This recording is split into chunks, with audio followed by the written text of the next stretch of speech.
Hello everyone, আসসালামু আলাইকুম সবাইকে। আজকে আমি দেশীয় স্টাইলে বিফ স্টেক রেডি করে দেখাবো। এর জন্য আমি গরুর রানের মাংস নিয়ে নিয়েছি। এর মধ্যে যে সাদা সাদা দাগগুলো সেগুলো হচ্ছে চর্বি।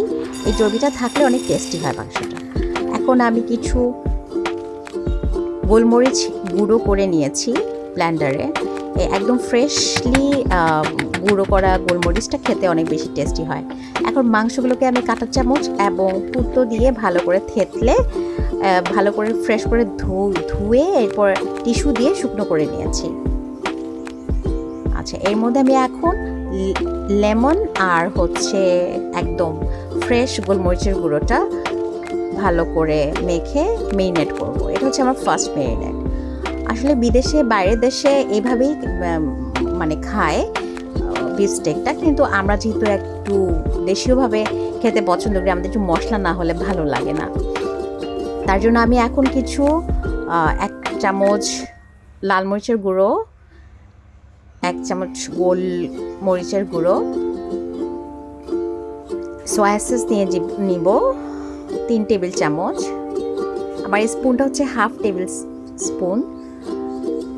এরপর আমি কিছু লবণ নিয়ে নিব স্বাদ মতো, এটা যার যার টেস্ট অনুযায়ী। এরপর আমি সস নিয়ে নিয়েছি। আমি 2টা ছোট প্যাকেট সস ইউজ করেছি, মিনি প্যাক। এরপর এর মধ্যে আমি আরও হচ্ছে আদা রসুন দিয়ে দিব। রসুন হাফ টেবিল চামচ, আদা হাফ টেবিল চামচ থেকে একটু বেশি। এরপর এর মধ্যে আমি রান্নার তেল ব্যবহার করব। সেটা আমি হচ্ছে সানফ্লাওয়ার অয়েল খাই, তাহলে আমি এখানে 2 টেবিল চামচ সানফ্লাওয়ার অয়েল দিয়েছি।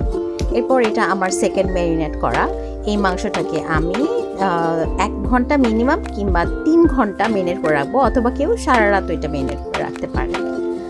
তারপর এই মেরিনেট করা মাংসটাকে আমি চুলায় দিয়ে ভালো করে ভেজে নেব। আমি একটা কড়াইয়ে এখন 2 টেবিল চামচ মতো সানফ্লাওয়ার অয়েল নিয়েছি।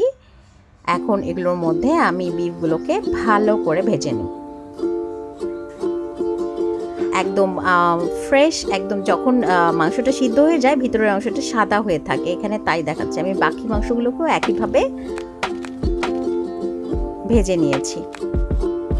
এখন আমি একটা কড়াইয়ে বাটার নিয়ে নিয়েছি। এটা যার যার ইচ্ছে মতো। এটা একটা সস তৈরি করছি আমি জাস্ট এই বিফ স্টেকটা খাওয়ার জন্য। এর সাথে আমি হচ্ছে একদম ফ্রেশ কিছু পেঁয়াজ কুচি করা, আবার কিছু রসুন কুচি করা নিয়ে নিয়েছি। হালকা বাদামি করে ভেজে এর মধ্যে আমি একটু সয়া সস দিচ্ছি, তার সাথে একটু টমেটো সস অ্যাড করেছি। এরপর এর মধ্যে একটু হানি ইউজ করছি। হানিটা ইচ্ছা মতো, যার যেরকম মিষ্টি খেতে ইচ্ছা করে সসে সেরকম ব্যবহার করতে পারেন।